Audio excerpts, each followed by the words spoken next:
आगे बढ़ेंगे। तौहीन election commission case में फवाद चौधरी जाती हैसियत में पेश। फवाद चौधरी की जानिब से मुआफीनामा इलेक्शन कमीशन को जमा करा दिया गया। मुआफी की पहली 3 लाइनों में आपने कंडीशन डाली है। चीफ कमिश्नर की जानिब से ये कहा गया है दुरुस्त तरीके से मुआफी मांग लेते। चीफ इलेक्शन कमिश्नर ने यह कहा है इलेक्शन कमीशन ने फवाद चौधरी के मुआफीनामे पर फैसला महफूज कर लिया है। मुआफीनामा देखकर अगली समाअत पर फैसला सुनाया जाएगा। चीफ इलेक्शन कमिश्नर की जानिब से यह कहा गया है।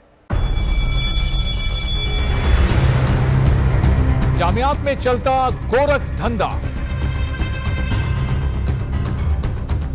नौजवानों के मुस्तकबिल से खेलने वाली काली भेड़ों के आगे हुकूमत और इंतजामिया मुकम्मल बेबस। मुस्तकबिल के मेहमानों के तहफ्फुज के लिए बोल ने उठाई आवाज। सहाफती फराइज को निभाते हुए पहुंचाई हर खबर अवाम तक। बड़े स्कैंडल से जुड़े तमाम हकाइक रखे अवाम के सामने, क्योंकि बोल है पाकिस्तान का नंबर 1 न्यूज चैनल।